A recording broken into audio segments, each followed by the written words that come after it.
My name is Ashlyn Bradisich, and I am discussing the rehabilitative effects of prison-based dog training programs. Based on the most recent census published by the Bureau of Justice Statistics in their 2016 report, Correctional Populations in the United States, 1 in every 38 Americans is incarcerated. The United States of America has the highest incarceration rate in the world, with roughly 2.2 million incarcerated. According to data collected by the Humane Society of the United States in the report Pets by the Numbers, 3 million dogs and cats are euthanized in shelters each year. 80% of those euthanized, approximately 2.4 million, are healthy and treatable and if given the chance could have been adopted. These two groups share common ground. Both inmates and shelter dogs have experienced isolation, imprisonment, and rejection by society. The idea of pairing inmates with shelter dogs sounds wildly insane. However, the result in doing so are rather surprising. 290 correctional facilities across the United States have established prison-based dog training programs. These programs give both prisoners and shelter dogs a second chance at life, rehabilitating inmates while increasing the chances of shelter dog adoption. Dog training programs in correctional facilities have significant rehabilitative effects for both inmates and shelter dogs. I first ran across this innovative idea on a social media page for a prison-based dog training program, Positive Change. I initially thought it was the only prison-based dog training program of its kind, but I then came across many articles, journals, and studies about the effects on other dog training programs, and I have thoroughly researched this program for both inmate standpoints as well as shelter standpoints, and overall have a well-rounded knowledge of this program. In a review of what this speech is about, I will first explain the impacts of prison-based dog training programs on inmate mental health. Secondly, I will discuss how prison dog training programs teach inmates responsibility. I will then discuss how prison dog training programs prepare inmates for life after incarceration. Lastly, I will discuss how inmate dog training programs give shelter dogs a second chance to find their forever homes. Inmates participating in prison-based dog training programs have an overall improvement in their mental health.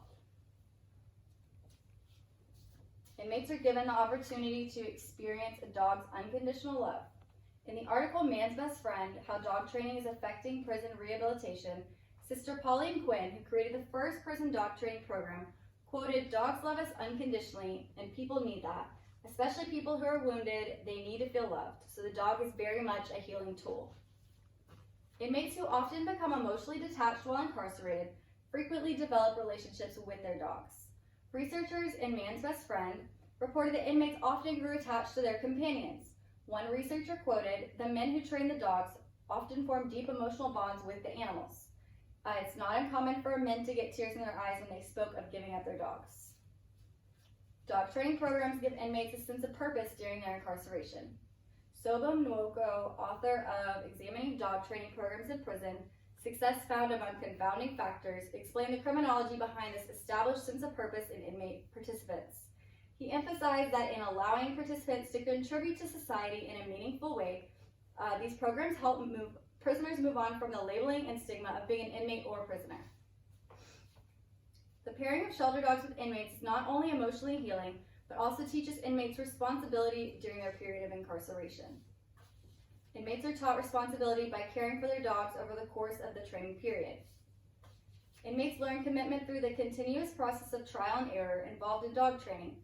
One inmate, interviewed in the Experiences of Offenders in a Prison Canine Program, described how commitment in the dog training program aids in the development of parenting skills.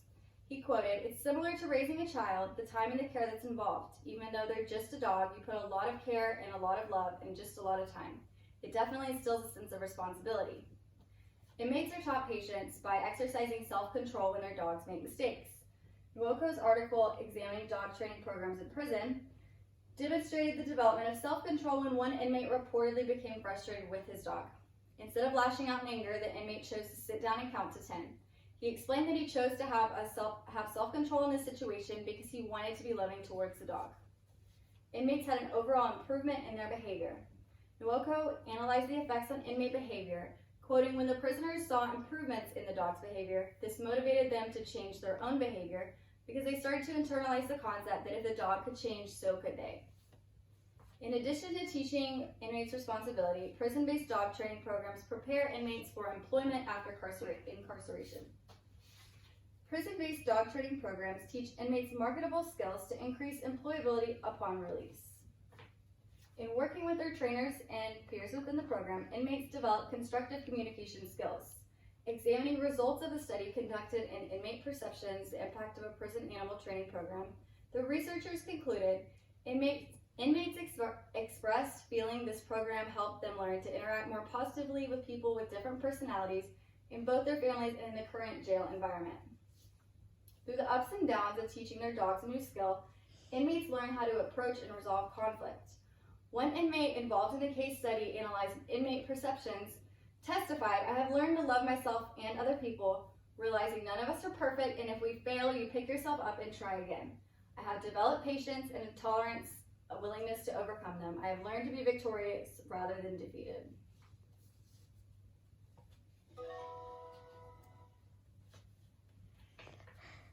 Learning the skills of dog training, inmates are given a viable career option upon their release. According to Inmate Perceptions, the program gives inmates the professional skills to pursue a career in dog training upon release. One inmate in the study developed a passion for working with animals, especially animals in need of love and care. She believes the program has prepared her for with the skills and knowledge to work with animals professionally. As the prison-based dog training program prepares inmates for reintegration back into society, the shelter dogs are preparing to find their forever homes. Prison-based dog training programs give shelter dogs that would otherwise be euthanized a second chance at adoption. Dog training programs allow shelter dogs who may have had no positive experience around humans or other dogs an opportunity to be socialized and form relationships.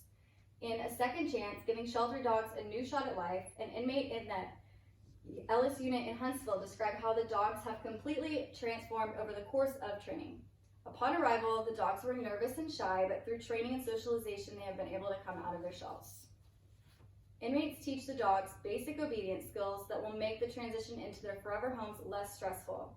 In both An Inmate's Best Friend and A Second Chance, Giving Shelter Dogs a New Shot at Life, the dogs in the Second Chances program at Ellis Unit learned basic commands such as sit, stay, shake hands, lay down, and roll over. Inmates also work to crate train and potty train the dogs.